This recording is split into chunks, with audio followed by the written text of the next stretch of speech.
And hi, hello. Welcome to section number 7.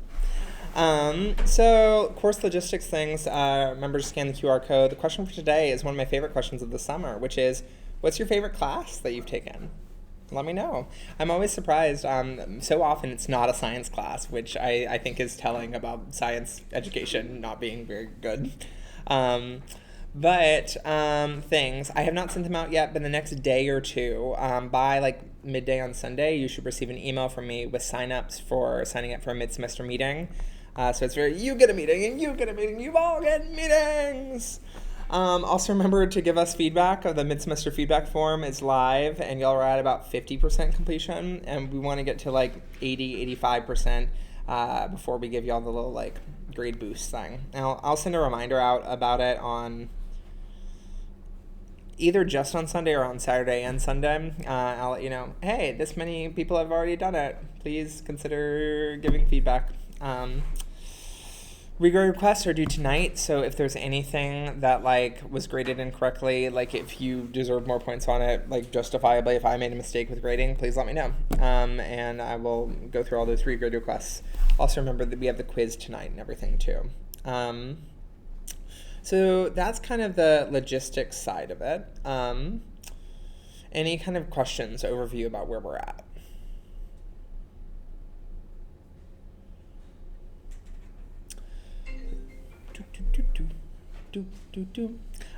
So game plan for today is we are going to cover most of the lecture 7 stuff here in about an hour, and then we're going to spend the last 30 minutes doing how to study reactions part 2, the remix, and doing the hardest problem on the homework, the hardest challenge problem, a big synthesis together.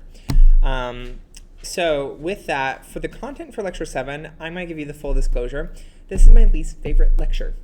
It's my least favorite for a lot of reasons. One, I literally call this lecture hodgepodge because it's just like a wide variety of topics that is kind of extending on the stuff that you learned in substitution elimination. So we have carbocation rearrangements. You learn that they can do funky things. We talk about alcohols being lead-leaving groups, and then we talk about ethers and epoxides as functional groups that use some of this SN1, SN2 reactivity in them. It is also when I took this topic is typically like the first unit of OChem 2, which was my worst unit when I first did organic chemistry. Yes, if you need a pep talk about your grade, ask me about my OChem 2 experience. I can tell you I have scored worse than all of you have on an OChem exam. So, But nevertheless, she persisted, and she now gets to make homemade memes like this one. Does anyone get this one? That's pretty good. It's an epoxide, and we talk a lot about epoxide openings, and so we're cracking open a cold one with a voice. I didn't come up with it, but I did typeset this. I did typeset it because it was super blurry. Yes. But cool. Any other things before we jump in?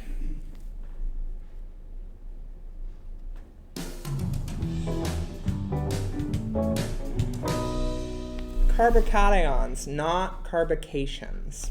Recall, carbocations are stabilized by resonance and hyperconjugation, these sigma donations next door. And the upshot of it is that secondary and tertiary carbocations are more stable ones, with tertiary being even more stable. So the new key idea is if you can form a more stable molecule, you will. The molecule will do things that are a little weird and funky. And the main one that you were introduced to yesterday was a carbocation rearrangement. So there are 2 very classic cases that you need to be able to spot, and we would expect you to spot on like a line reaction or mechanism or whatever. These are the ones that like, there are weird things that can happen, and then they're the most straightforward versions. These are the most straightforward versions. So if you have a secondary carbocation that's adjacent to a tertiary carbon, then what's going to happen is the hydrogen with its electrons on that tertiary carbon is going to slide over one. We call it a 1,2 hydride shift, and we normally write that on the arrow just to be like, hey, we're clocking what's happening. And when that hydrogen moves over, suddenly this carbon, the tertiary carbon, was robbed of electrons, right? It now has an incomplete octet, so now it has the carbocation. we have moved from a secondary carbocation to a tertiary carbocation. We've made a more stable molecule. So that is the 1,2 hydride shift. The other one is if we have a secondary carbocation adjacent to a quaternary carbon, then we can have an entire methyl group. So this carbon-carbon sigma bond, the carbon with its electrons can shift over, and that will make a tertiary carbocation yet again. In both cases, we're going from a secondary carbocation, which is less stable, to a tertiary one, which is more stable. Now, anytime like you do a reaction that involves a carbocation, normally I'm like big on the fake mechanism, right? Like I'm big on like just draw the product when you're doing line reactions. If it involves a carbocation, you do need to draw the carbocation intermediate to check for rearrangements. If you do not draw the carbocation rearrangement, it is like walking into traffic without looking both ways. And I don't want this to be you on the exam, you know? I don't want to. So what we're going to do is we are going to assume that this is okay, and we're going to talk about harder stuff. Is this actually okay, though? Are there questions on these two most straightforward examples?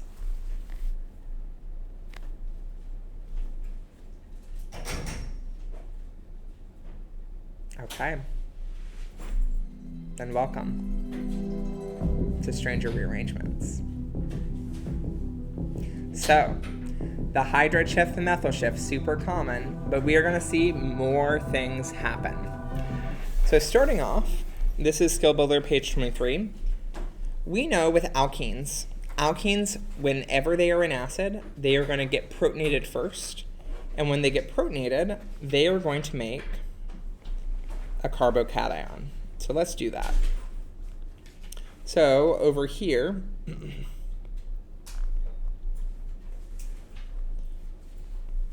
we are going to make the carbocation on this secondary carbon. We're going to have the hydrogen over to the end, the far side of the alkene. And now we are in the scenario where we have a secondary carbon. We look both ways, and what type of carbon do we see over here? Tertiary. 1, 2, 3, 4. Quaternary. Cool. So what is our gut expectation based on our kind of core ones up here? What kind of shift are we going to do? 1, 2 methyl. Yeah, let's try getting our methyl to shift over. So I'm going to draw an arrow from this bond, carbon-carbon bond, over here.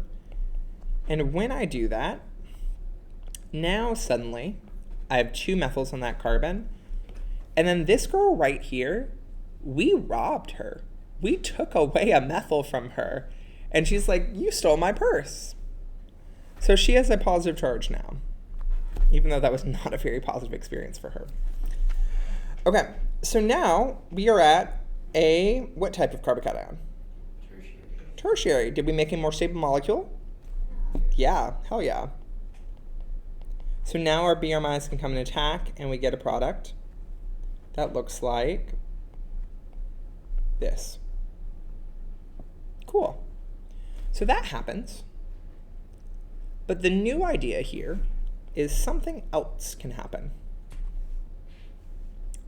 We are next to a ring. And when we have a carbocation next to a ring, it can do this thing called a ring expansion, where instead of this sigma bond being the one that moves over, one of these two in the ring can move over. So I'm going to draw it from this bond over to the carbocation. And when I do that, it makes the carbocation was carbon, I'm going to call it 1. But now when I shift over, it's going to be connected to this carbon 2. And if I keep going around 3, 4, 5, 6, 6 is connected to 1, that's going to make a 6-membered ring. So just like we had names for these above, so this top one we called a 1,2 methyl shift. This one we call a 1,2 alkyl, ALKYL shift. And this is also known as a ring expansion. You'll never have a ring contraction for the most part. But when we are doing this, numbering is your friend. So I'm going to say 1, 2, 3, 4, 5, 6. And this is not a vibes, this is not a guess, this is not trying to like intuit and divine what's happening. This is bookkeeping, accounting.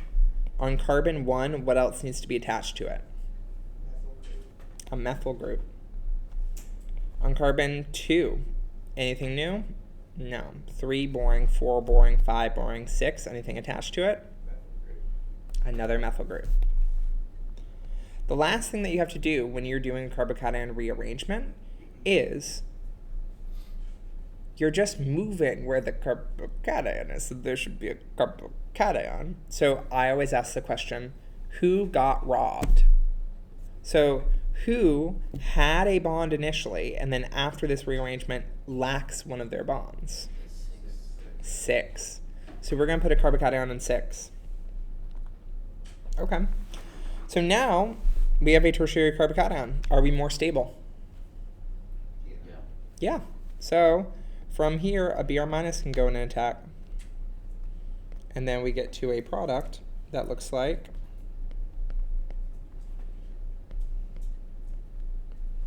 this. So this is the thing. If we gave you this as a line reaction, both of these routes can and will happen. You're going to get a mixture of products. So we would have to say either of these are correct, which is typically why when there's a weirder rearrangement, we don't do it in a box problem. Box problems are typically going to be really standard rearrangements. When we ask you to do weirder rearrangements, it's probably going to be on a mechanism question. And it's because you will see the product, and when you see the product, that will give you hints as to which rearrangement that you are doing. The only thing I will say is if this was a box problem, the one that would not earn credit is the one that just doesn't clock a rearrangement at all. That does exactly what it would be like if there was no rearrangement. You just added H and Br here. That would not earn credit because it's missing the core thing of this reaction, which is the rearrangement. But another one that's easier is if you have a 4-membered ring by a carbocation, it's similarly going to do a ring expansion. Try doing that out in the same way that we did over here. So just take a minute.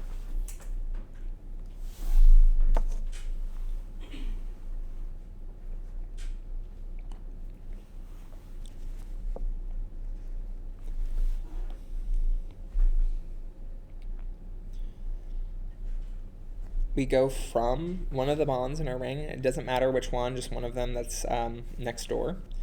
We make a 1, 2, 3, 4, 5-membered ring now. So I draw a pentagon. 1, 2, 3, 4, 5. On 1, I have a methyl hanging off of it. And who did I rob? No, 5 went from bonding to 2, and now 5's bonded to 1. So the person who got gypped was 2. 2 was in a long, steady relationship with 5, and then 5 up and left. So interesting for this one. We started off at a secondary carbocation, and what kind do we have now? Still secondary. It's still a secondary, right? But did we make a more stable molecule? Yes. This 4-membered ring, she is strained. She is 90-degree bond angles when she likes to be 109.5. A 5-membered ring is pretty stable on its own, like its bond angles are around 107, and so there's not a lot of angle strain there here with this ring. But here, this one, it greatly, like we have relieved a pressure point. We have like popped the zit or something. Like it is much more stable even though it's still secondary. But that's not all, folks. We have a secondary carbocation adjacent to a tertiary carbon. What else can happen? Hydrogen. Shift. So this is our classic one, secondary carbocation next to tertiary carbon, hydride shift. And when we do that, that now moves our carbocation up here, and we have a tertiary carbocation.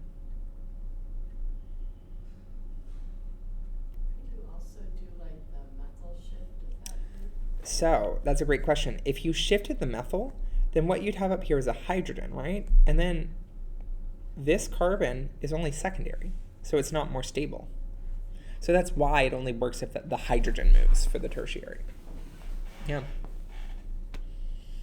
Yeah. Could you explain again which one gets the positive charge? Yeah, so over here, I'm looking at the rearrangement partners, right? 2 or 5, someone's going to be gypped, right?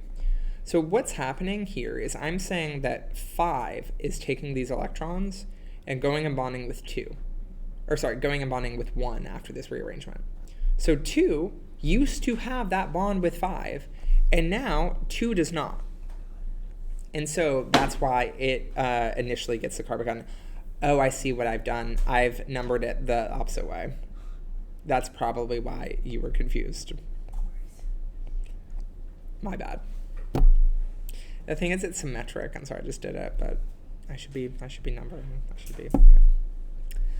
Cool. Let's look at one from challenge problem 6. Where it's not the whole challenge problem, but at some point in the mechanism, you're going to get to this carbocation, and the product looks like 2 fused rings, a 6 and a 5-membered ring.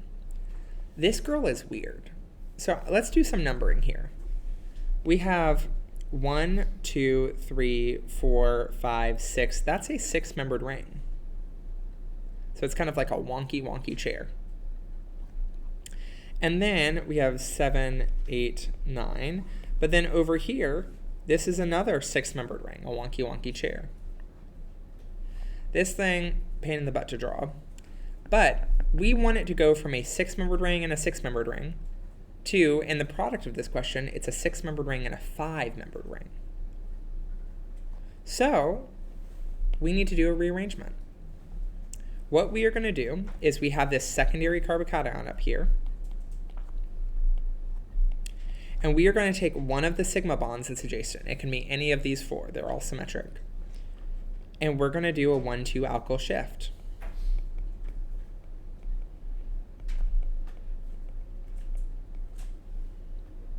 When we do this, did we change anything in this 6-membered ring? No, right? So what I'm going to do is I'm going to just straight up draw a 6-membered ring. 1, 2, 3, 4, 5, 6. And now I see this carbon up here is going to be connected to this one up here, right? After the rearrangement, those 2 are connected. And this ring is going to be 1, 2, 3, 4, 5 things connected. So I'm just going to put a pentagon on here. But where are the attachment points onto that 6-membered ring? What numbers? 1 and 6. 1 and 6, because 2 used to be the point, but then we shift it, right? We're no longer connected there. So 1 and 6. So at the 1 and 6 point, I'm going to draw a 5-membered ring. And then I can continue the numbering. Oh, that's really unfortunate and rough. 7, 8, 9. Cool. So now we have 1 connected to 9, and then all the other numbers are good. And now our question is, who did we rob? So 2. we look at our bond here, and we used to have 9 bonded to 2, and now 2 does not have a new bonding partner. So 2 has a carbocation. With this, what type of carbocation did we form? Secondary. Did we form a more stable molecule? We didn't form a more stable carbocation, but this bridged structure is actually more strained than this fused one. The reason being is because it's more interference of these like hydrogens, or actually those hydrogens are not the issue. I think it's the clash over here. Like the hydrogens that are sticking off of this, which we are not drawing, I think clash with this in the same way that having something in the axial position makes it clash. And so like typically bridge structures are less stable, and then fused ones are a little bit more stable. So it doesn't look more stable. We don't do this in the context of the problem, but hypothetically, don't you see how we're next to a tertiary carbon? And hypothetically, couldn't we do a hydride shift and make a tertiary carbocation? In the example of this problem, that doesn't happen. But again, you're thinking about all these new rearrangements and everything. And again, this is one where on the mechanism for the challenge problem, we give you the structure of like what it should look like at the end. Last one, challenge problem 3. So challenge problem 3 is kind of tricky. And it's doing some transformations where it will be highly encouraged for you to draw a chair structure. So I have drawn the starting material as a chair structure for us, and we have a product here. And it is impossible to do this challenge problem correctly without reading the instruction. And the instruction says, the carbocationic shift is observed to occur simultaneously with the departure of the leaving group. So normally, leaving group leaves makes a carbocation, then a shift. This one says they happen together. So let's do some investigative journalism here. Who left? Who left the molecule totally? The nitrogens. And if we kick her off, she is into gas. So she's going to bubble out of the solution. So she's a great leaving group. Then you mentioned the methyl. What about the methyl? The methyl used to be on this thing with an oxygen, and now the methyl's over here. So the methyl theme seems to be the thing that has shifted, and then the N2 is going to leave. So with this, I can probably just do arrows from here of like, okay, this goes and shifts over, this leaves. But the why of this happening that you have to understand is rooted in MO theory. So if we are breaking this sigma CN bond, where are we putting electrons? The antibond, right? Let's draw that antibond.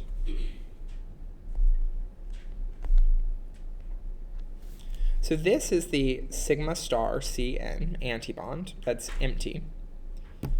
And then the orbital that is shifting over is this sigma CC. And what do you know or notice about the geometry of how these two are laid out? The antibond and the sigma CC are right? They're eclipsed, they're right there. They're parallel to each other. We have made it so all that these electrons have to do is literally slide from here to here. They are right next door. And so it's almost like this idea, I think Logan described a rearrangement as like hyperconjugation gone too far, of like the bond, instead of just leaning over, it gets like, oh, now I'm over here. So we have this donation that happens from the sigma CC into the sigma star CN, and that is why this rearrangement can occur. It all comes back to MO theory. Any arrows you do in this class, you can explain with MOs.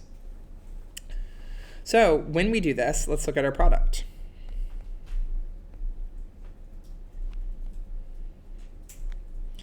So, firstly, this OH over here, it's now going to be kind of straight out because we robbed that carbon, right? So she's a carbocation. She's sp2 hybridized. She's flat. But now, I want you to bear with me because this is a little tricky. We know that initially there was an equatorial up hydrogen, right, on this carbon. But for a brief moment, just a very brief moment, when that methyl shifts over here, it is going to shift up in an up axial position. Does this make your skin crawl, seeing an up axial position on this carbon? Yeah. It should. It should. We know that this is an up equatorial carbon. But this is the geometry of where it had to go in order to do this rearrangement. However, once the rearrangement's done, the molecule says, okay, let me wiggle and get back into place. And so what it's going to do is it's going to take our CH3 and H like this and rotate them down. So what's going to happen is that CH3 is going to be in the up position and the hydrogen gets rotated down axial. So we went from it being kind of our H up equatorial and then our CH3 up axial like this, and then it just kind of rotated into its proper place. But because the CH3 came from the top, it came from more up than the hydrogen, it's the one that assumes the up position on that carbon in the stable conformation. Yes? Is the fact that like having a methyl group being equatorial, like that being more favorable, is that also like a factor? It is a factor, but it's also just like what has to happen. Okay. Yeah. Like because of the geometry of the MOs, this has to be up. And it just happens to be in that stable up equatorial. The 3B part of this, it swaps around some of the wedges and dashes on the molecule, and then that's going to change the geometry. And so that's something to kind of pay attention to there. I think the 3B is a little bit harder, but you can't do any of these until you draw chairs and think about the MOs. That's going to be the key to doing challenge problem 3. So with this, now we need to get to the product. We have our methyl here on a wedge, so that's good. We need to get this thing to a carbonyl.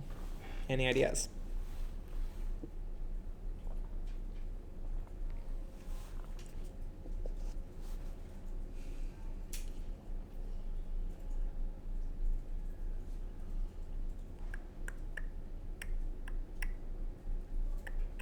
Double bond the oxygen. I know you said that in jest, but literally yes. We can do resonance.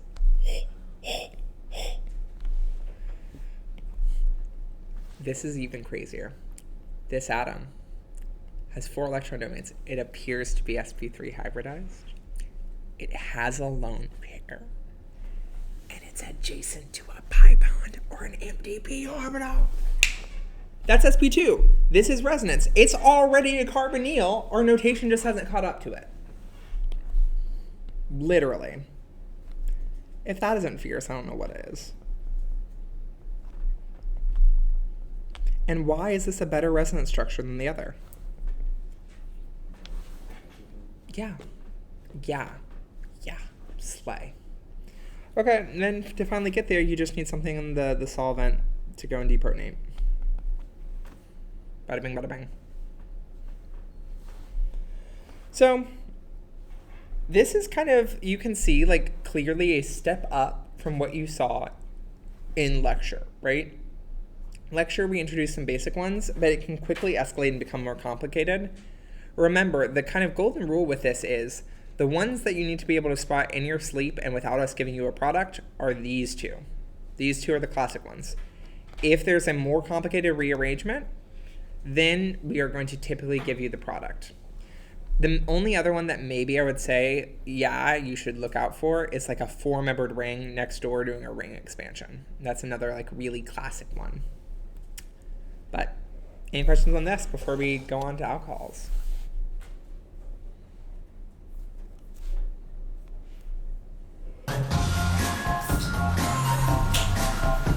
Oh, this is very carbocation rearrangement. Everything is not what it seems. But moving on, alcohols. There's like a bad mnemonic about remembering alcohols are bad leaving groups because like alcoholics like to stick around. It's hard to get them to leave. But here we are. Alcohols are bad leaving groups. We need to get them off of our molecule. What do? I hate to say our strategy is we dump it in a vat of acid. Like that's literally what we do. We like put it in acid. And so we can do this with a tertiary alcohol. We put concentrated HBr or HI. That's going to protonate it, make OH2+, leaving group leaves carbocation, and the Br comes in. And so we see with the tertiary alcohol, we have this SN1 strategy for getting it off. For primary alcohol, same reagents here, protonate it. It's a good leaving group, but it's not going to form a carbocation because primary. So Br can come in and do a backside attack. So we do more of an SN2 strategy here. Why is this not a good solution without looking at the notes that say directly why it's not a good solution? It works sometimes. You can sometimes use these. It's not wrong to use these, but this should not be the first thing that you think of when you try to make alcohols leave. Why? Something to do with the fact that it's only fair. Like SN2 is only a Yeah, so this works for tertiary, this works for primary, but secondary, it's going to be fair. So you're going to get kind of a mixture of things. That can also scramble the stereochemistry in ways that we can't control if we're doing SN1. Any other reason why you think dumping your precious molecule that you've spent months making in the lab in a vat of acid might not be good? You might protein something you don't want to. Yeah, you might react with some other parts of the molecule. Like, these are really harsh reaction conditions. And so, like, a lot of functional groups won't tolerate this. They will do their own reactions. So because of that, we need something better. And what we have are these 3 reactions to make alcohols into better leaving groups. We can turn it into a tosyl group, which we abbreviate with TS, and that's this sulfonyl. We can turn it into a chlorine using socyl and pyridine. Or we can turn it into a bromine using PBr3. And also, PBr is a type of alcohol, a type of beer. Alcohol, beer, PBr, turned to bromine. Like, bro, I want an alcohol. What kind would you like? A PBr? Mnemonics. I don't know. Again, make them as like smooth brain as possible, and those typically like stick with you, you know?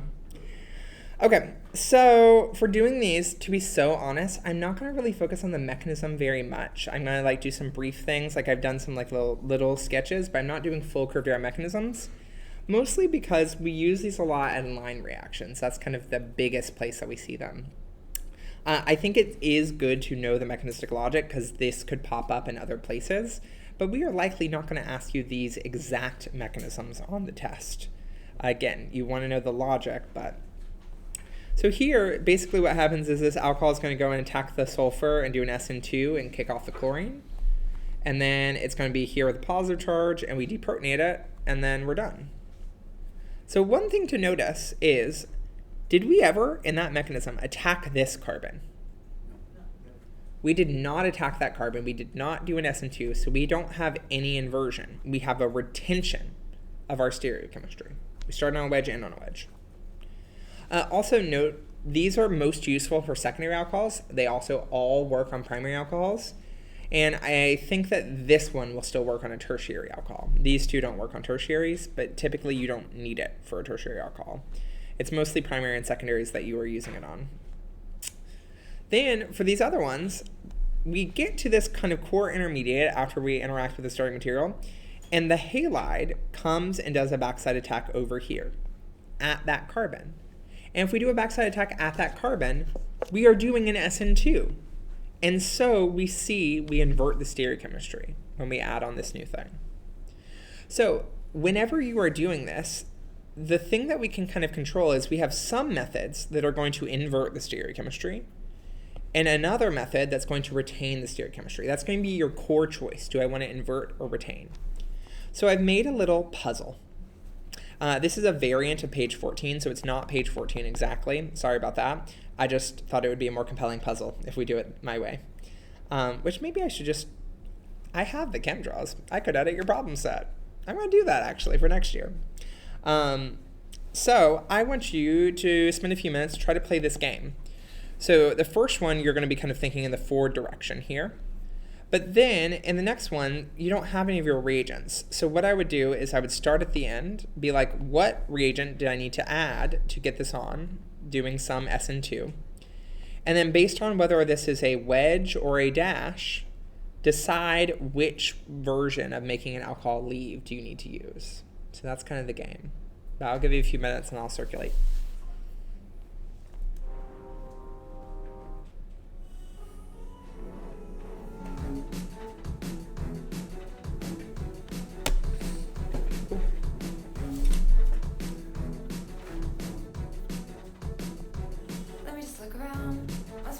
We have an Andrea. We have a Josie.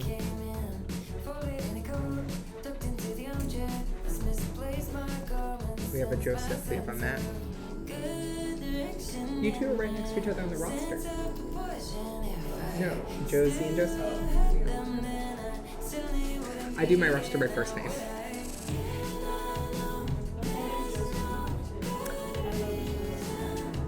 I put Hammy on the group assignments, Hammy Hammond, because I just changed it to like whatever your preferred.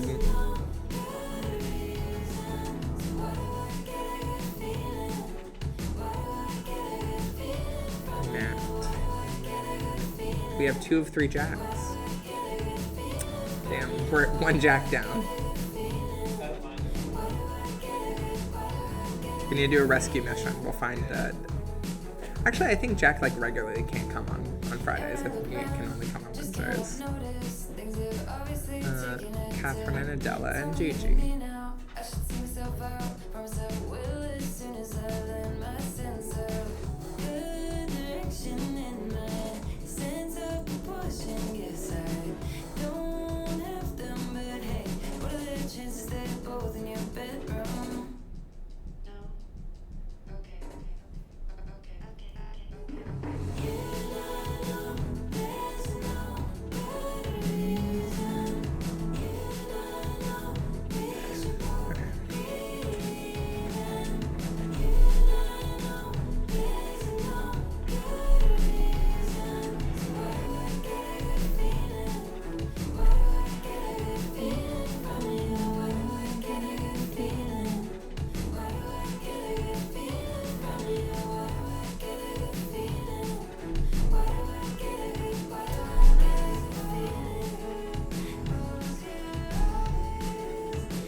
Okay, you might not be totally done, but let's try to talk through these. So, first one, Sockle. What does that replace our OH with? Yes, we put a Cl. And does it go on a wedge or a dash? Dash, because we know that we did an SN2 here. So anytime we're doing an SN2 step, I like writing it on the arrow. It doesn't give you points or anything, but I think it helps just keep track. Okay, then KCN, we are doing an SN2. Actually, all of these second steps are set up so that we are doing some sort of SN2. Okay, so KCN, we're replacing it with a CN. And because we're doing SN2, we switch again, right? So now our CN is going to be on a wedge. Boom. Okay, if this is an SN2 product, what is the reagent that we added? Yeah, we need the N3, and it's going to have a negative charge. We cover up negative charge with either an Na or a K. Okay, so we need some sort of leaving group. And should our leaving group here be on a wedge or a dash based on this product? Dash, because we had an SN2. So now, looking at our starting material to our leaving group here, did we invert? Yeah. So we must have done an SN2. So which leaving group ones can we use? Can we do chlorine, bromine, or tosyl? Chlorine, bromine. I'm just going to do bromine because fewer things to write. It's shorter. So I do that, and I put a bromine here. Okay, and then last one here. We have an SH in the product, so what reagent should we write on the arrow? Nash. I like it. Nash. Nash.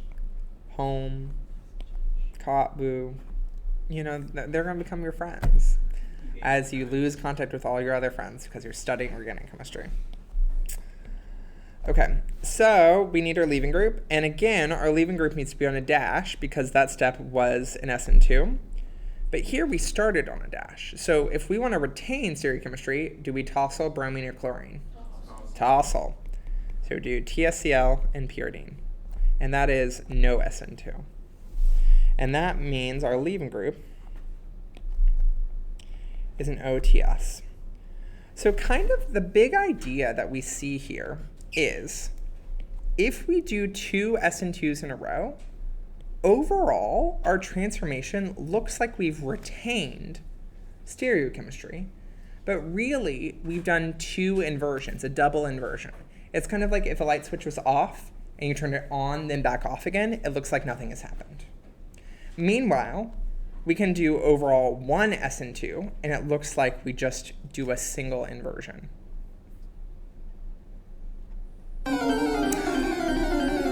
Oh my gosh, we've stumbled on a wild synthesis strategy.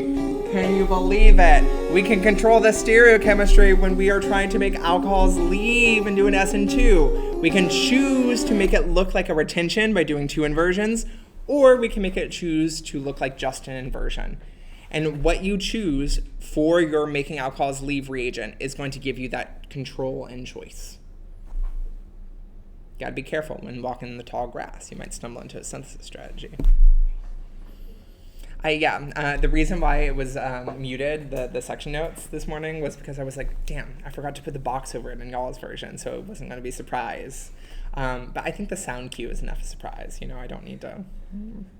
So, yeah. I didn't notice it was there, so. Yes. Slay. Yeah. Cool.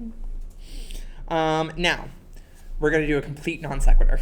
This is not making alcohols leave.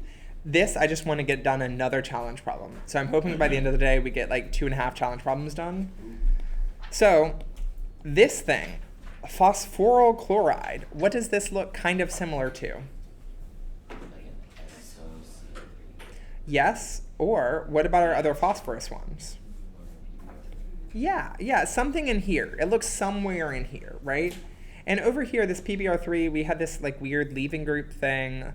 I don't know, phosphorus chemistry, again, a bit beyond us, but I feel like we're in that land. And also we have an alcohol, right? So let's look at what the mechanism was for either Sockle or PBr3. The first step was to do an SN2 at that central atom and kick off a halide. So let's do that.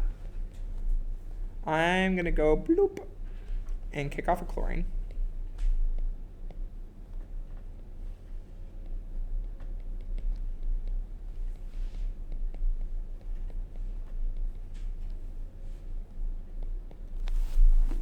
Okay, now from here, I'm starting to try to see how this might connect to the product, right?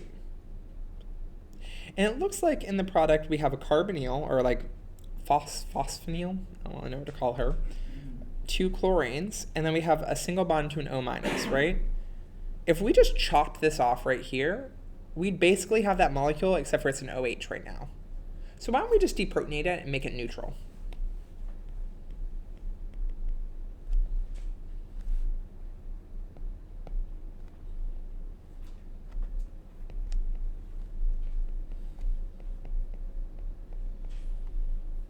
Okay.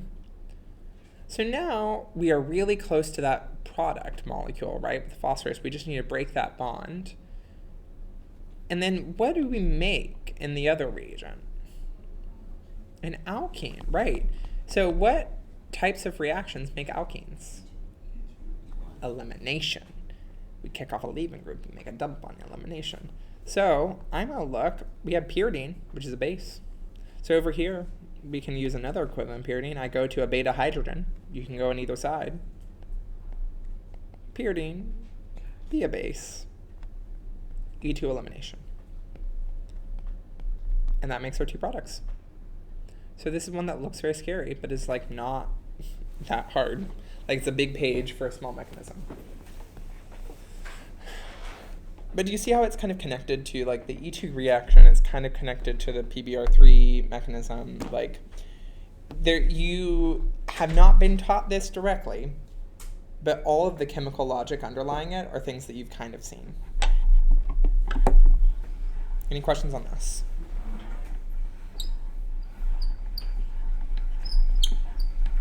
Sorry, I'm tall. I don't want to hit my knees.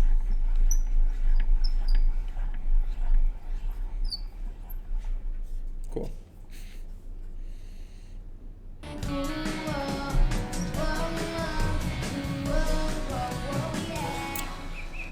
I can't even fake generate enthusiasm. Ethers are my least favorite functional group. I think that they're so damn annoying. And they're annoying because they're hard to break, and also they're just... Okay, it might not land. They give kind of Pisces energy to me, of like, they're in their feelings, they're a little here, a little there, they're creative, they have a lot of good traits, love them. If you're a Pisces, I'm so sorry. I'm a Virgo, I'm the exact opposite. I'm like analytical, I think in spreadsheets. But nevertheless, we have to work with ethers. So I'm going to introduce a nomenclature that I, Colton Carter, use that is not like from the American Chemistry Society. This is not for real, but I think it's a helpful way to like distinguish between all these ethers. So what I do is I classify ethers according to the type of carbons that are on either side. So since this carbon's attached to one other carbon, it's a primary carbon. This one's 2 carbons, it's a secondary carbon. I would call this a primary-secondary ether. So what would the next one be?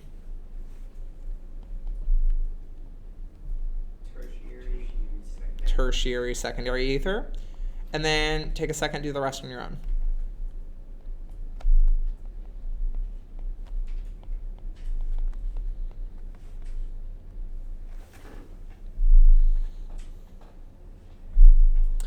So this just gives us a little bit of language to talk about ethers and make them less like en masse all of ethers. And also I think this classification primary, secondary, tertiary is helpful because all of our methods for making and breaking ethers are essentially glorified SN1 and SN2s. And so let's think about this. How to make an ether. Your gut reaction, first way that you should think about making an ether is the Williamson ether synthesis. It is the classic way of making an ether. It should be kind of one of the first things that come to your mind, double addition to esters like Pavlovian conditioning. There are other ways, so like don't Pavlovian yourself too hard, but you start off with an any prime alcohol, another Coltonism. I love any prime. So this can be whatever, primary, secondary, tertiary. And you start off by adding NaH, which just acts as a base. When you do that, you have OH going to O minus. And then you add in a primary alkyl halide, to which we are doing an SN2 attack. That makes our 1' plus any prime ether. Now, this one can be any prime, but this one has to be 1'. And the reason is, if we made this a secondary alkyl halide, then when our O minus goes to attack, for SN2, are we good, fair, or poor? For secondary, we're fair now. And for E2, if we have an O minus, are we good, fair, or poor? Good, because it's like OH minus, right? Like O with a negative charge is a good, like strong base. And so if you were to try to do this with a secondary alkyl halide, you would just do E2. You would not do an SN2 reaction. You would not make an ether. So which of these, I'm going to put them A, B, C, D. Which of these could we have made with a Williamson ether synthesis? First one, it has a primary side. And then C, great. So this we could have made Williamson ether. This one we could have made Williamson ether. Great. The other strategy for making an ether is synthesis in acid. So for this one, we need a tertiary alcohol, and then we can have an any prime alcohol for the other one, and an acid catalyst. We protonate the tertiary alcohol, leaving group leaves, we make a carbocation here, and then our other alcohol goes and attacks the carbocation. That's the main idea. So this is an SN1 pathway. Okay, which of these could we have made with this SN1 ether synthesis in acid? A, B, C, D. B and C, because they have a tertiary side. So we could have made this one an acid, we could have made this one an acid. And so we see that there are some that we could have made two ways. Like this one we could have made either in Williamson ether or an acid. Some we can only do in one way. And the tricky thing is we couldn't make this one either way, right? This secondary, because it's fair for both SN1 and SN2. So there are going to be some skill builder problems on the problem set that really make you kind of think about that and ways that we can control for that. We're never going to ask you to make a secondary ether. Like, that's crazy. If you were trying to make a cyclic ether, the OH and the halide have to be on the same molecule. So you just add base, and then it will do this kind of SN2 style Williamson ether-esque. It's intramolecular and very fast. There are going to be two more ways of making ethers. You might even hear about one later in the section. And if you didn't see a way to make an ether later in the section, if you stood up and said, "Eureka! Ethers!" that would be kind of weird, but it would be the right energy, you know? Because we are introducing these ether reactions in a kind of staggered way. Again, why I hate ethers. They're not their own discrete island. They're everywhere. Last thing, how to build an ether, how to destroy an ether. Short version, you boil it in acid. Ethers are not very reactive. You've seen this. There are solvents for like the Grignards because they're not very reactive. And so if we really want to break these suckers open, we have to boil it in acid. The delta here means that we are heating this in concentrated acid. So again, not a great strategy, boiling in vat of acid. Also not good for secondary. Yeah, if we ask you something about this, then I'll talk about more on the exam review if I ask you a question about it. Yeah. What's the little triangle? It means heat. Yeah. Cool. So ethers I don't like, so I'm just gonna move on from them. Oh, Hannah, take me away. Now to the diva, the most dramatic functional group, the epoxide. The epoxide is fierce. The epoxide is under a lot of pressure. She's really strained right now. She's really reactive. Her government name, Oxirane. That's crazy. This is called Oxirane? What do you mean? I don't know. Epoxides, explosive. I want to be friends with an epoxide. I hate astrology metaphors yet again. Literally, one of my friends got into astrology this year, and I've been force-fed it. Like, involuntarily, I didn't want to be this. I've been actively against it for many years. But if ethers are Pisces, then epoxides are like Scorpios. They're like a little feisty, reactive. Here we are. So let's talk about how to make epoxides. Right now, the only way that you know how to make it is from this compound functional group called a halohydrin. I'm going to give an announcement that's kind of important. Whenever you see two functional groups on adjacent carbons, typically they are one compound functional group. It is going to be necessary to think about this as one thing rather than an alkyl halide and alcohol. These functional groups with two on adjacent carbons are connected to two different types of things. They're connected to epoxides, which we see in this. And the other type of functional group it's connected to are alkenes, because remember, alkenes, you add one thing to either side of the alkene. So you'll see that a lot more in lecture 8. So with a halohydrin, you add base, it's going to deprotonate, make a negative charge, and then we do a backside attack, and we make Miss Oxirane over here. You're going to learn another way to make one in lecture 8, and it's my favorite reaction in the class. So be on the lookout. With epoxides, the big thing that we have to decide is how we open it, because epoxides are excellent electrophiles. They are a really strained ring. And so what we want to do is we want to break one of these two bonds, right? But when we have an asymmetric epoxide, where here, this side we say is more substituted. It has more carbons on it, fewer hydrogens.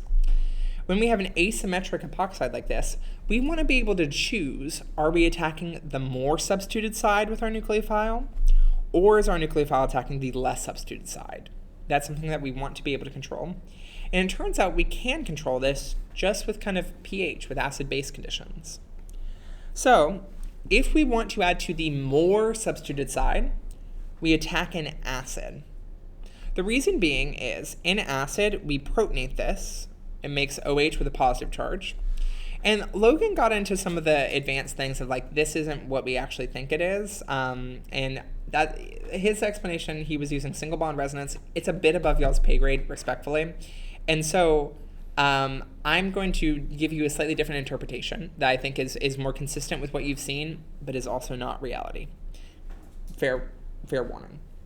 So with this, we know that CO bonds normally are polarized, right? So it's polarized this way with kind of a partial positive on the carbon. When you put a positive charge on oxygen, it's like making it even more electronegative, and we have even more of a partial positive on both these carbons. Partial positives are kind of like carbocations, right? And we can think about partial positive charge like carbocations be stabilized by hyperconjugation. So here, because this is tertiary, this partial positive is more stabilized than the other one. That means that this bond is easier to break. it means we can have more of a positive charge. It means that this can start moving away more. And so our nucleophile in acid is going to attack this more substituted side. When we do this, the other thing that we have to think about, so here we have acid, we have alcohol in acid, and then we have H3O+. In this case, we add an OR as our nucleophile that gets added to the end of the molecule. And then this one, we add an OH. But both of them, we see that they are added to the more substituted carbon. And we see that they're both on dashes, given that our epoxide was on a wedge. To explain this, we have MOs. So imagine we have our epoxide that's on a wedge is going up. If we are breaking the bond in the epoxide, we have to put electrons in the antibonds. And the antibond lobes are below the plane of the molecule. Because the real bond is above, the antibond that the nucleophile has to attack is below. So when our nucleophile comes along, it's going to be approaching from the bottom face. So our nucleophiles add on dashes. Also with this, you see that our epoxide O is turned into an alcohol, and now we have another functional group next to it. Here when we have an OR, we've made an ether. No one's going to stand up and say, Eureka, ether. This is another way of making ethers, a sneaky way of making ethers that like wasn't introduced in the ether section. Oh my gosh, I hate ethers. But this is an ether and an alcohol as neighbors. This one, you have two alcohols as neighbors. They're in the same vicinity, so we call them vicinal diols. They're also called glycols because they appear in biology with like sugars. Yes, so that's the acid. Acid, we add to the more substituted sides. And in base, essentially it's just about kinetics. In base, it's simply faster to attack the less substituted side. So we just attack the less substituted side. So we can add an OR group, like, and create an ether. Yay, thank you. So we can do an alcohol in its base form in AOR, and it goes here and adds to the less substitute side. And we can also do alcohols in the acid form. So alcohols we could add to either side and make ethers on either side. The other base nucleophile that we see a lot with epoxides is Grignards. So Grignards will just attack the less substituted side of an epoxide. Slay. And again, you see these are on the less substituted side and they're on dashes because, again, they approach from below. If our epoxide was on a dash, then when our nucleophile attacks, would it wind up on a wedge or a dash in the product? Wedge. Because then our bond would be below, so our antibond would be above. So it's always going to be flipped. Like you're always going to have one on a dash, one on a wedge between the O from the epoxide and the nucleophile that attacks. Now that's pretty much what I wanted to say on all of these and on the Lecture 7 content. I have a few practice down here that are just a little practice that I made, but they're not like critical and necessary. And I really wanted you to see kind of the framework for talking through these. Also, this is one of my favorite like little graphics I've made for the class. Like I like the color coding on it. But with that, I think it's going to be most valuable to spend our last 30 minutes talking about the how to study reactions and then doing a hard synthesis together. Are there any questions on Lecture 7 content of carbocations, making alcohols leave, ethers, and epoxides before we move on? Also, I kind of spaced in lecture. Did Logan teach y'all some thiol reactions? Cool. I didn't talk about them in section because they appear so rarely in the problem set and in the exam. I also didn't give you a reaction summary sheet for this lecture, and that's kind of intentional in that like I'm wanting you to gather the skills and build your sheets on your own. I tried to give you a lot of infographics to help you with it, but it's also a lot of these reactions to me don't feel discrete in the same way that some other lectures did because so much of it's SN1, SN2. So I think about this much more as you have these little families, and then you need to know the principles behind each of the families. But, okay.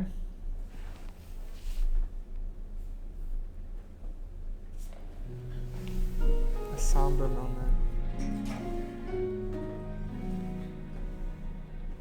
Welcome back to How to Study Reactions. Part 2, the remix. So the first part of how to study reactions was really aimed at this question of like, we have reactions, this visual information. How do we start to understand it and break it down and study it? The second part is, now you have a lot of reactions, and we need a way that's time effective and that's going to prepare you for how to do reactions on the test. And so I want to introduce this exercise that I like swear by, and I think it is really a targeted way to improve your reaction basics. When I say reaction basics, what I'm saying is if you're giving a starting material and some reagents, within 15 seconds, being able to draw the product using a fake mechanism, and then being able to draw the whole mechanism in like 2 to 3 minutes. That's where you want to get with all of these reactions. You do not want to be having to think through these subsets of the reaction on the exam. You want to be using exam time to think about which reactions are going on. And so being able to get these basics down where you're locked and loaded and can reproduce the mechanism just on the spot, that's the goal. So we need a study strategy that will help us get there. So I call these desert island exercises, or DIEs, because studying organic chemistry makes you want to study even more organic chemistry. Wow, that was a trap. That was a trap. So the setup. You get a blank page, and we're about to do this, so get a blank page. You are going to write out the starting materials of a reaction that you want to study, and write them out exactly as it appears in the lecture notes. After you do that, you put away all the study materials. We're going to do this with the imine reaction. So I'm going to have you write this out on a blank page somewhere, or if you're a tablet user, on a blank whatever. Again, it's important for this to like know notes on your own to simulate kind of the exam-like conditions. And the exercise is we're going to set a timer for 3 minutes. In those 3 minutes, you're going to first try to draw what the product is of the reaction, and then do the full curved arrow mechanism. After it's done, you're going to take a minute, and like even if you are not done with the reaction in 3 minutes, you are going to stop and you're going to grade yourself and give yourself honest feedback on it. And really, it's not about, like, yes, you're going to grade yourself, are my arrows correct? It's really about critiquing your process of thinking through the reaction. Even if you got the entire reaction correctly, you should be asking yourself, which step took me the longest to think about? Why did this step take me like 20 seconds to figure out what to do? Or, oh, did I almost do this wrong thing and then I kind of figured it out? Why was I tempted to do that? Why is the correct answer the correct answer? How does it lead us to the products? Like, do an actual honest assessment of your understanding of this and work on that so that the next step is to repeat. Get the blank piece of paper again, write the reaction starting materials, 3-minute timer, do it. And repeat this process until the reaction feels comfortable. Until you feel like, I know what I'm doing, I can do this comfortably within the time limit. And then we'll talk about ways to kind of take it further from there. But does everyone have this reaction written out? Okay. I am going to move over here, and I'm going to set a timer for 3 minutes. So I'm going to do the exercise as well. Are we all ready? On your marks. Get set. React.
should let it go.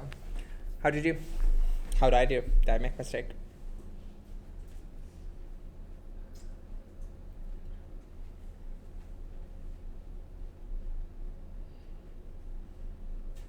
Are there questions that you have as it comes up? Yeah. I kind of hesitated on the protonation step. Yeah. Because it's like, This it's one like or the pH proton 5, transfer? And I wasn't sure, or the second one, where you make the. Heard. Can we just use H plus? Yeah, I wasn't sure like what you would take hydrogen from. So that's a great question. Honestly, it's probably going to be taken from.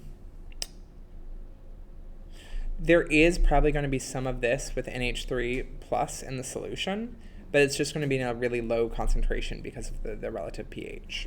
And so we don't care what it's from. Like, as for our class, we allow you to use H plus as an abbreviation, and we're in mildly acidic conditions, so you can assume H plus. In other classes, they might just write HA for something acting as like a general acid. But yeah, that's fair. The biggest thing is, why do we need to have something protonate this?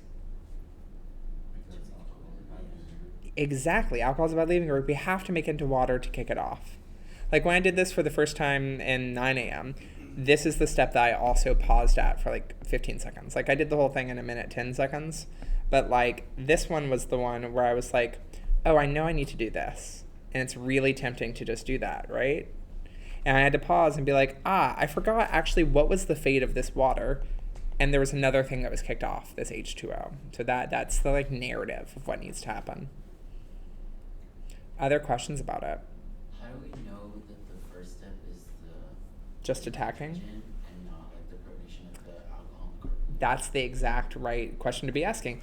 So this mild acidic condition, this is different from the acetal reaction where we're in a strong acid. If we are in acidic enough conditions to protonate the carbonyl here, then basically all of our amine here is going to be protonated, and there's not going to be anything with a lone pair to go and attack the carbonyl. And so that's why you have to be in this like mild acidic conditions.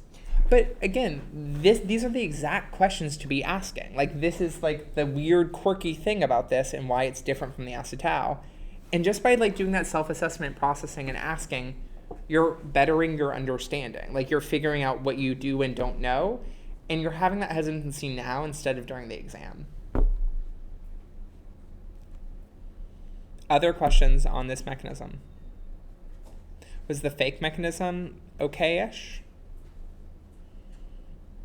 Did we clock that we were forming an imine, so double bond to N, and then we had our methyl group off of it? So, again, this is the one where, do you think if we did this exercise again, right now, back to back, you would be either slightly faster or slightly more accurate than your first attempt? And you can imagine if you did this 3 or 4 times, you could probably get to where you're doing this in 90 seconds, right? Then imagine tomorrow you do the same exercise. You start it off. Your first attempt is going to be better than your first attempt today was. And then by like 3 or 4 days of doing this, you don't need to do the amine reaction anymore because you know it. So this is the base reaction. And again, I would say do this until you feel comfortable. And then as soon as you start to feel comfortable with it, extend it. The other thing that y'all are respectfully not good at yet is taking these reactions that we give you and generalizing them to a bunch of different molecules. Like it just takes a while to train your brain to be like, even if I give you a crazy aldehyde, it's still the same exact curved arrows. And like there's a visual processing thing. Even if I make them on the same molecule and it's doing an intramolecular reaction, it's the same curved arrows.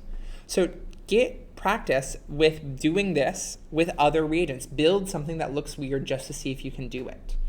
The curved arrows should be beat for beat, arrow for arrow, source to target the exact same. And the only thing that'll be different is like what the R groups look like on your product. Your R group here, here, and here. So then do this until you feel confident about the reaction. Use this to test yourself and get harder versions until you're like, I know this reaction backwards and forward. Give yourself amines, do the reverse.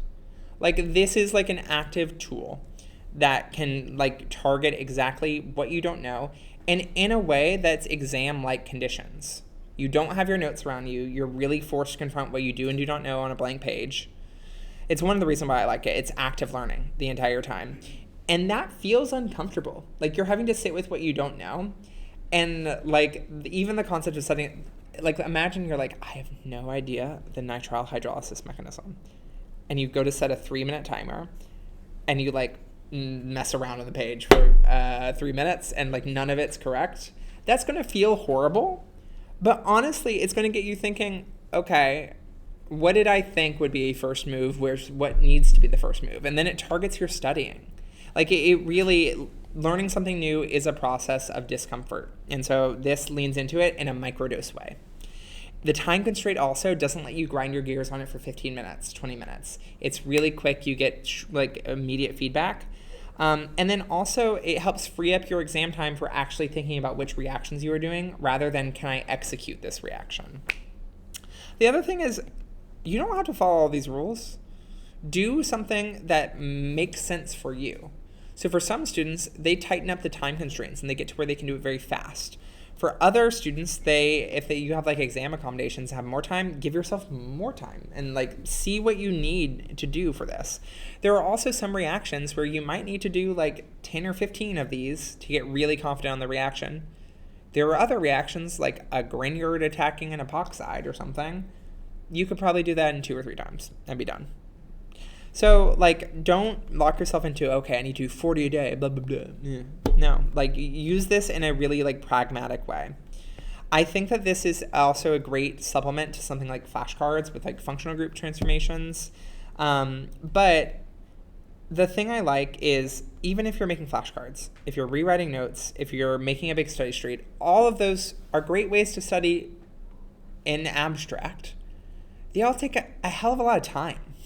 Like you spend so much time making whatever these are. These you can do with a blank sheet of paper. It's not glamorous, but it gets the job done in a way that's not wasting your study time in this condensed course. So that's my spiel. That's the desert island exercise, the dyes. And I would highly encourage you to try it out a little bit this weekend with your studying. And maybe in our mid-semester meeting next week, come in and be like, hey, I tried this out. I liked it, or I didn't like it. Or what are some other things I can be doing? But I would encourage you to try this sooner rather than later because it might be a really effective tool for you, and it has been for a lot of outcome students. Any questions on dyes? So where do we go after we die? To a synthesis problem. Welcome to challenge problem number 10, folks. Here we are. So this is a much harder synthesis than any of the ones that you have seen before. And I thought it would be really beneficial for us to really break this down together here in the next 15 to 20 minutes. So remind me, when we do a synthesis, what's the first thing that we do? Functional groups. Go through and circle them. Circle and label. As you do that, I'm going to be talking, which I know is distracting. Our first 3 kind of steps on synthesis problems, we're going to kind of get to the point where they're not discrete steps and we are thinking about them all at the same time. We are IDing functional groups, brainstorming reactions connected to them, and mapping the starting materials onto the products. That's kind of our goals. So can someone throw out a functional group we have in the starting materials? We have an alcohol. Great. What other functional group do you have in the starting material? So, yeah. Do we know any reactions variants? No. So, again, functional groups really for synthesis are our plug-in points of our Legos that we are putting together. However, the arene I will clock as a significant structural feature. And so when I see a significant structural feature, I'm asking, where is that in the product? It's here, this little phenyl ring. So that means that this carbon up here that's next to it, I'm going to call it orange star. Orange star is probably this carbon down here. Do you buy that argument? Okay. Other functional groups in the starting material? You didn't fall for the trap. So this, remember, we have a halide, alkyl halide, right next to an alcohol, which is a halohydrin. And halohydrin, we only know one reaction of that, right? What does it become? An epoxide. So I'm just going to go ahead and react it because like that's the only, like, use your ignorance to your advantage. That's what I always say. Weaponize your ignorance. And so now our functional group is we're in an epoxide. There's also an ether. So, real quick, the other thing with this that I'm trying to think about here is where are these carbons in the product? Because I've figured out these. So, is there a key structural feature that we see on here that we can map pretty easily to the product? Yeah, we have that 2 methyls on the same thing. She has a special name. She's called a geminal dimethanol because they're on the same carbon. Gemini, twins. I can't believe how much I'm really cringing at myself for talking about astrology this much. I've really brain rotted myself out of, they need to take back my Harvard degree. I need to be fired on the spot. This is wild. And then I'm going to call the carbon 1 over from the geminal dimethyl green star. So we have green star. Okay, and then functional groups in the product, I heard alkene, I heard ether, but there's also an alkene. That feels like the improv comedy where they like say a suggestion and then they say, did someone say alkene? No one said alkene. But, okay, ether, brainstorm, what's the first one that comes to mind? Reactions that make ethers. Breaking an epoxide. I think an R. Okay. So, going back, one of the first things that should come to mind when we think about making an ether is the Williamson ether synthesis. So, okay, we're regrouping. I'm going to cut that. I'll add it in post. So, we see an ether. What kind of reactions are coming to mind? The Williamson ether synthesis. That's excellent, Joseph. Really great job. And then, are there any other ways that we could make ethers? Breaking the epoxide. Yeah, we can add alcohols to epoxides. That also works. So, and epoxide, methangs, connection. Now, alkene. What reactions make alkenes? You want an E2, right? And we know, I'm going to think retrosynthetically, backwards for a minute. And we know that that means that on one of these carbons in the product, there needed to have been a leaving group. So I'm going to draw an intermediate that looks like this. I'm going to draw option 1 here.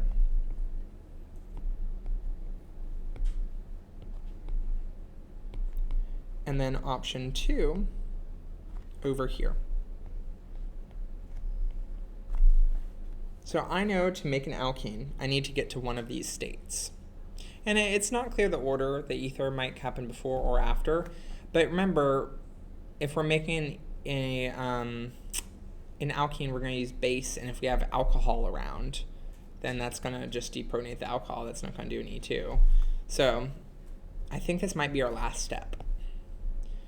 So now that I've kind of like done this, maybe I'll do some brainstorming. What are some reaction families that are connected to alcohols? What are things that we can do to alcohols? You can use SN2. So SN2, but is alcohol a good leaving group? No, we can make the ether. So we have our leaving groups for the SN2. So we can get to a Br, a Cl, tosyl, and then from there we can do SN2s. Okay, what's another like family of reaction that we can do with alcohols? Make it into like an aldehyde or a... We can do oxidations. We can take it into an aldehyde or a carboxylic acid. And then we have some just kind of like hodgepodge. We could do some things with ethers. We could do acetal. We can do ester stuff. So there's some more, but we're just brainstorming at this point. And really to me, what feels like the crux of this synthesis is we need to connect our orange star and our green star. And when we are doing this, we are making a carbon-carbon bond. which it's kind of hard to make carbon-carbon bonds. We only know a few ways of doing it, and you're only going to learn a few more in this class. Like, you will have fewer than 6 ways of making carbon-carbon bonds in this entire class. So, what's a way that you've learned to make a carbon-carbon bond so far? Grignards, right? And what are all the things, and the Grignards are lithium, that Grignards can attack? Aldehydes, ketones, esters, enones, I guess. Or what's the new one today that a Grignard attacked? An epoxide. Ooh, we have an epoxide. Maybe the other thing we need to make is a Grignard. And so from this, we start to get some ideas. The other thing is, when we are making a new bond, the other thing that we need to think about is one of them has to be the nucleophile, one of them has to be electrophile. So if we have an epoxide from one of our starting materials, is that going to be a nucleophile or an electrophile? Electrophile, right? Okay, so then we need to make the other one to a nucleophile, and it seems like our most compelling option is to make a Grignard, right? Can we go directly from an alcohol to a Grignard? No, but we had this reaction that we could make a Grignard from an alkyl bromine, right? Okay, let's try to do that. So what reagents do I need to turn this alcohol into a bromine? PBr3, great. Then, to make into a Grignard, what reagents do I need? MgO and ET2. And ether, yeah. Great. So with this, I have my green star over here, my orange star, and wait, we have an asymmetric epoxide. So am I attacking the correct side? Grignards are acid or base? Base. And does base attack the more or less substituted side of an epoxide? Less. And is that where we want to attack? Yeah. Hey! Oh my gosh. Suddenly the world seems such a perfect place. So what I'm going to do is I'm going to do step 1, combine and diethyl ether. And then 2, I'm going to do H+ workup. And my product here, when we attack the epoxide, it's going to become an alcohol, which is promising because we need to make an ether later. And then we have 1, 2, and so that's going to be green carbon, orange carbon, phenyl group. Okay. So now I need to make an ether and I need to make an alkene, and ooh, the ether I can do. That's not going to be an issue, but we need a leaving group, right? And we've just made an alkane on those carbons. Do we know any reactions of alkanes? It came too early. No, we don't. So it's been great.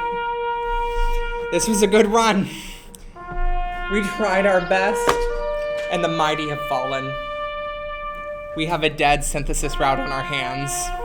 Oh my god, all that work leading to frustration. How will I ever continue? I grieve, I mourn. And we see why it doesn't work, because this has no functional groups on it. We cannot do anything to make a leaving group there and then get to an alkene, so we are dead. So we have to regroup, we have to back up. It happens in synthesis. Everything that we did up until this point led us to think that this route would work, right? So let's back up. When I went to this, there is something that my brain saw that y'all's didn't, because y'all are newer here. And I want you to be trained to see this. It's the thing I mentioned a little bit earlier. Anytime you see functional groups on 2 adjacent carbons, that's telling me that that's probably related to an epoxide or an alkene. So I think that this is what we should target. Because, again, we are putting functional groups on 2 adjacent carbons. And with that, the only other thing that we really could do, other than just combine these, is we could take our epoxide and we could turn it into an ether, right? Like we could add our alcohol and make it an ether. So let's see what happens with that. So I'm going to bring this down here, our epoxide.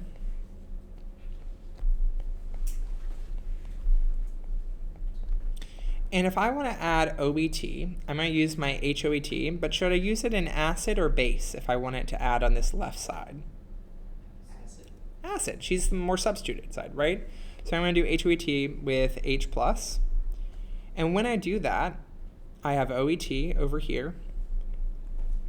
And then I have OH. And suddenly, I have two functional groups next door. I went from having one functional group when this was initially attacked to having two. And that's going to be the game changer for this entire synthesis. Well, now, again, this is my green carbon over here. I need a nucleophile and electrophile. I have my Grignard, which is a nucleophile. But how do I make this green carbon into an electrophile? You can make it into an aldehyde. So, the only things that Grignards can attack are ketone, aldehyde, ester, and epoxide. We don't want it to do like a double addition, and you can't really make it in epoxide again. So let's make it into an aldehyde. So, we're going from oxidation level 1 to oxidation level 2. So who's our oxidizing agent that we can use? Yeah, chromium. And then my next question was going to be, what sidekick do we use?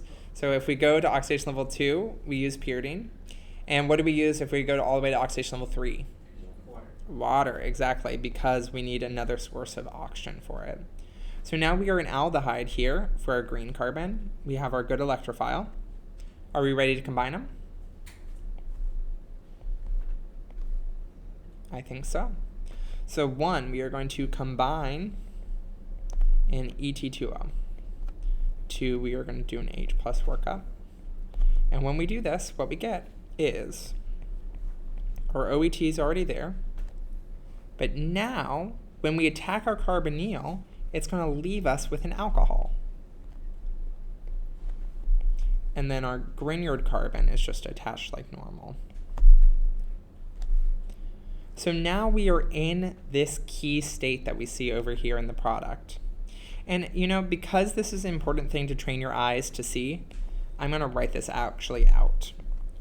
If we have two functional groups on adjacent carbons, we think epoxide or alkene. Cool. So now all that we really need to do is make that alkene. We need to do our elimination. So can we just add a base to this molecule and be done? No, why?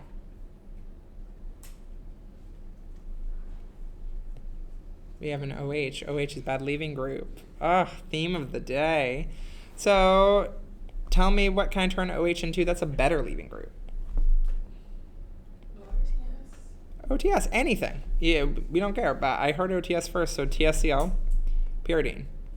You could use BBr3, turn into bromine. Live your truth, follow your bliss. Now it's OTS. Now, to get to the product, all I need is a base. So I'm going to add like NaOET. You can use whatever base you want. Now, do we have to worry about competition with regiochemistry? Like, we want the alkene to be here, but could our alkene be over here instead? Is there a beta hydrogen here? No. So it's only going to be the one that we want. Hypothetically, you could try to do an E1 over here with conc. However, when you do that, it makes a carbocation, and we now know that rearrangements can happen that might make things a little bit messy. So you could have a methyl shift over to the carbocation over here, or you could have a hydride shift, and then it's in the benzylic position. It gets a little messy. But this is a really safe way that controls it without a carbocation. Generally, you want to avoid carbocations in synthesis when you can. But woof, that was like 20 minutes to work through this problem. And this is a 1, 2, 3, 4, 5, 6, 7, 8. This is a 9-step synthesis. Doesn't this feel like a world different from a week or two ago, even on the exam. Like, y'all have gotten much more sophisticated about thinking about molecules. And this process should not feel easy by any means, but is also one that like improves with practice of doing more synthesis. And also the more you know those individual basics of the reactions, the easier it'll get. Good work. Thank you for bearing with me. I hope you have a lovely weekend. Please rest and take care of yourself. Remember, regrade request tonight. You'll get an email from me in the next few days about signups for mid-semester meetings. And then the mid-semester feedback form is due Sunday. Goodbye.